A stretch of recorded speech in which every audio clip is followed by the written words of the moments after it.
Thanks to our friends at The Motley Fool for sponsoring this video. Visit fool.com/Rive to receive the top 10 stocks to buy right now. Apple has announced its Worldwide Developer Conference, and there's a lot of speculation that we're going to see some sort of VR or AR headset from Apple in early June, potentially launching later this year. There have been a lot of rumors. We don't know exactly what's true. But if Apple does release a headset, what should we think about it as investors? I have started a VR business. I have been in this space for more than half a decade now, which is an eternity from a VR perspective. So I want to give some thoughts on what Apple is doing and what we should expect from this business long term. Because this has been a challenging business for everybody, including the leaders like Meta Platforms. So it's absolutely something to think about. My name is Travis Hoium. Thank you for watching Rive Investing. Please subscribe here on YouTube for all of my coverage. To give a little background about virtual reality, this is a space that a lot of investors a decade ago thought was going to be a tremendous growth opportunity. You might remember that Facebook paid a couple $2 billion for Oculus. That was a huge number at the time, but they've invested more and more in that over time. Lost about $15 billion last year on the Reality Labs unit, as it's called now. And that is expected to grow to maybe $20 or $25 billion in 2023. Maybe that's been cut back a little bit as Meta has made some changes to its cost structure. But just a massive investment in the virtual reality space that simply hasn't paid off for Facebook. So what's different about Apple's strategy and products? I think the first clear difference is that Apple is going to make a very high-end device. Everything that we have heard is that this is a device that will cost over $1,000, maybe a couple $1,000s. It's not going to be for the mass market. It's also likely going to have some sort of tie to another device, whether that's a battery or your smartphone.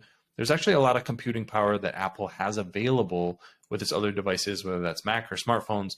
So putting all of the hardware on device isn't necessarily the case the way that it was when something like the Oculus Quest came out, where you had to put all of the gear, all of the batteries on the headset, made it sort of clunky and big to operate. Based on initial reporting, it sounds like there's a debate within Apple whether that wearability and usability is even worth launching at this point. But their strategy currently appears to be just getting something out there and learning from the people that buy it, see what they like, see what they don't like. But I think strategically, the big difference between what Meta is doing and what Apple is doing is Meta is trying to make this a device that's in every home and that you're using all the time. Low cost, even their high-end devices are starting to come down in cost.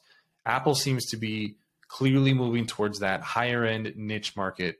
The challenge there will be who buys those products and what are they using them for? I think the best potential use case currently would either be for gaming, which would require some sort of low cost device, or business uses. And Apple has not typically been a business centric company, but maybe that is something that they're starting to do with this headset. So we'll see what they come out with, not only from a hardware perspective, but from a software perspective as well. I think that's going to be probably even more critical than what we see just from the headset itself.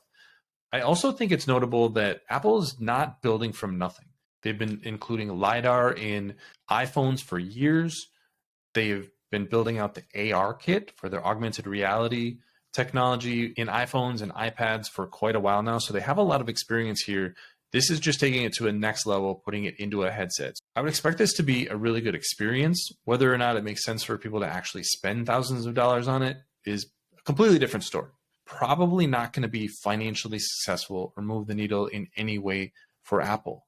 But here's the question, is they have all these stores. So can they get people to just come in and hang out and try the device?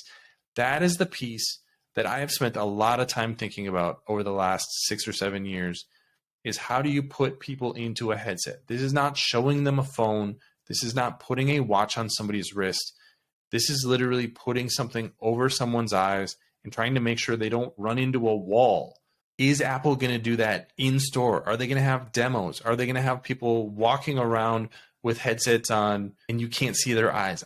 I'm fascinated to see what they do from that perspective, because unlike Meta, they actually have the space to show off this product in their stores.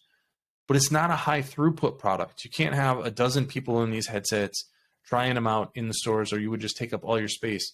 So how do they do that? What's the mechanics behind it? Do you have to have a time to go try it? Do you have to put down a deposit? That's going to be a bigger challenge than I think a lot of people think, because there are going to be millions of people who at least want to see and try this headset. So how does Apple work that? Obviously, something they probably spent a lot of time thinking about, but they will likely have a very different strategy than anything we've seen from HTC or Oculus and Meta platforms. So that's something to think about. But from a financial perspective, I would look at this as more of a toy that they're playing with to try to figure out if there's a business there. That's something that's going to be core to Apple's financials in the future. I just simply don't see this moving the needle for the company, and it doesn't need to. It doesn't have to be something that they're losing tens of billions of dollars on. And ironically, if they have been spending that kind of money, we don't know it because the company is so big and so profitable. So it's the kind of moonshot product that I like to see them testing, but I wouldn't be surprised if it's 5 to 10 years before it makes a real impact. But at the end of the day, no matter what they announce, look for what that experience in store is going to be, because that's always been the last mile challenge that Meta has not answered. Apple could be more successful there than Meta or HTC has been, but we'll see if they're able to execute. Love to hear your thoughts on Apple's moves into VR and AR. Leave those in the comments. Leave those in the comment section below, and don't forget to subscribe to Rive Investing. Thanks for watching, everyone. I'll see you here next time.